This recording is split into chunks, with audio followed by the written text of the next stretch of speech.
सृष्टि की रचना किसने की? सृष्टि का निर्माण कैसे हुआ? जो सारा ब्रह्मांड हम देख रहे हैं, उसे किसने बनाया?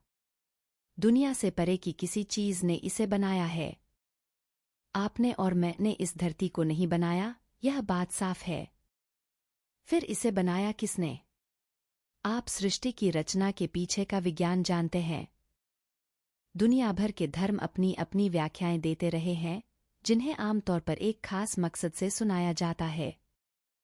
जरूरी नहीं है कि उसे सही आंकड़ों के रूप में प्रस्तुत किया जाए, बल्कि उसे एक खास इरादे के साथ बताया जाता है। विज्ञान का कहना है कि एक बिग बैंग यानी एक बहुत बड़ा धमाका हुआ और धुंधली गैसें ठोस होती गईं, फिर इस सृष्टि की रचना हुई। यह तथ्य के आधार पर सही है। कोई और कहता है कि ईश्वर ने सारा ब्रह्मांड बनाया, जो तथ्य नहीं है, मगर सत्य है। जब हम कहते हैं कि ईश्वर ने सृष्टि की रचना की, तो पहला सवाल यह है कि ईश्वर के बारे में हमारी धारणा क्या है? हमारे दिमाग में ईश्वर का ख्याल कैसे आया? हमने ईश्वर का आविष्कार क्यों किया? सिर्फ इसलिए क्योंकि हमारे पास सृष्टि के निर्माण के लिए कोई स्पष्टीकरण नहीं था। तो आखिर जो सारी सृष्टि हम देख रहे हैं, उसे किसने बनाया? इसका सबसे सरल स्पष्टीकरण यह है कि दुनिया से परे की किसी चीज ने इसे बनाया। आपने और मैंने इस धरती को नहीं बनाया, यह बिल्कुल स्पष्ट है। फिर इसे बनाया किसने? चूंकि हम इंसान हैं, तो हमने सोचा कि वह कोई बहुत बड़ा इंसान होगा। अगर आप भैंस होते, तो आपको लगता कि उसके पीछे किसी बहुत बड़ी भैंस का हाथ होगा। चूंकि आप खुद मनुष्य हैं, इसलिए आप ईश्वर को एक मनुष्य के रूप में देखते हैं। मान लीजिए आप चींटी होते, तो ईश्वर के बारे में आपका विचार एक बड़ी चींटी का होता। तो ईश्वर को हम जो भी रूप देते हैं, वह हमारी प्रासंगिकता के मुताबिक है। मगर मुख्य रूप से हम यह स्वीकार करते हैं कि दुनिया से परे की किसी चीज ने इसकी रचना की है। इसमें कोई संदेह नहीं है। मगर वह परे की चीज क्या है, इसे लोग अपने तरीके से समझाने की कोशिश करते हैं। मगर कोई समझा नहीं पाया और उसे समझाया भी नहीं जाना चाहिए। हमसे परे के किसी आयाम ने इसे बनाया, यह एक वास्तविकता है। दूसरी वास्तविकता यह है कि जब आप पैदा हुए थे, तो आप ऐसे नहीं थे, आपके पास एक छोटा सा शरीर था। फिर यह शरीर इतना बड़ा कैसे हुआ? इसका निर्माण अंदर से होता है या बाहर से? अंदर से। आप भोजन के रूप में कच्चा माल इसे दे रहे हैं, मगर चाहे आप कुछ भी खाएं, वह भोजन इंसान बन जाता है। यानी इसमें एक खास बुद्धि, काबिलियत और ऊर्जा है, जो रोटी के एक टुकड़े को इंसान बनाने में सक्षम है। आप चाहे कुछ भी खाएं, वह चीज इंसान बन जाता है। तो क्या इस बुद्धि, काबिलियत और ऊर्जा से, जिसे आप ईश्वर कहते हैं, हर चीज की रचना नहीं होती? इस अस्तित्व के आधार को आप ईश्वर कहते हैं। यह सिर्फ एक शब्द है।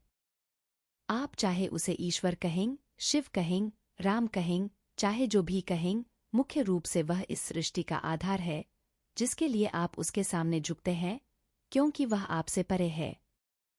तो क्या वह अभी आपके अंदर भी सक्रिय है? आपके शरीर के अंदर आपका लिवर जो काम कर रहा है, क्या उसे आप चला रहे हैं? या कोई और चीज उसे चला रही है? जिस ऊर्जा ने इसे बनाया, वही इसे चला रही है, आप नहीं। तो सृष्टि का जो आधार है, वह यही है।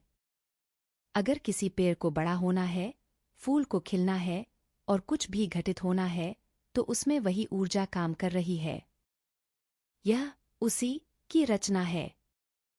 वह क्या है? जीवन की हमारी धारणा बहुत मानव केंद्रित है, इसलिए हम सोचते हैं कि ईश्वर एक बड़ा और महान इंसान है। मगर ऐसा सोचने में कोई बुराई नहीं है, क्योंकि वह हर चीज में है। इसलिए जब आप देखते हैं कि वही ऊर्जा हर शरीर में सक्रिय है, तो आप हर किसी को देखकर सिर झुकाते हैं। आप जो ईश्वर के साथ करते हैं, वही हर किसी के साथ करते हैं। अगर आप किसी व्यक्ति को देखें, तो आप उसे पसंद या नापसंद कर सकते हैं। अगर आप किसी के शरीर को देखें, तो आप उससे आकर्षित हो सकते हैं या उससे नफरत कर सकते हैं। अगर आप किसी के मन को देखें, तो आप उसे स्वीकार या अस्वीकार कर सकते हैं। इसलिए पहली चीज यह कि आप स्वीकार करते हैं कि जो सृष्टि का आधार है वह हर इंसान में है, इसलिए आप उसके आगे सिर झुकाते हैं। इसीलिए आप सिर्फ किसी व्यक्ति विशेष के आगे ही सिर नहीं झुकाते, बल्कि आप किसी गाय, कुत्ते, चींटी, चट्टान या पेड़ को देखते हैं तो उसके आगे भी झुकते हैं, क्योंकि सृष्टि का स्रोत हर चीज में सक्रिय है। सृष्टि के पीछे की बुद्धि यहाँ भी मौजूद है। अगर आप सोचना चाहते हैं तो एक तरीका यह है कि ईश्वर वह ऊर्जा है जिसने हर चीज की रचना की। सोचने का दूसरा तरीका यह है कि ईश्वर वह बुद्धि है जो हर चीज को बनाती है, क्योंकि उसकी बुद्धि अद्भुत है। इतने सारे विज्ञान के बावजूद हम एक पत्ता तक नहीं बना सकते। हम वास्तव में एक परमाणु तक नहीं बना सकते। इसलिए सृष्टि के पीछे की बुद्धि इतनी अद्भुत है कि अगर आप बुद्धि के प्रशंसक हैं तो उसे बुद्धि कहेंगे। अगर आप ऊर्जा के प्रशंसक हैं तो इसे जबरदस्त ऊर्जा कहेंगे।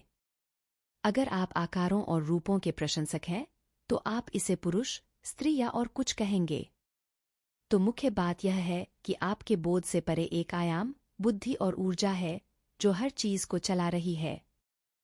मगर वही ऊर्जा, बुद्धि और काबिलियत आपके अंदर भी है, इसलिए वह आपके बोध के परे भी नहीं है।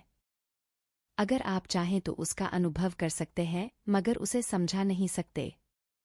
व्याख्याएं मूर्खतापूर्ण हैं।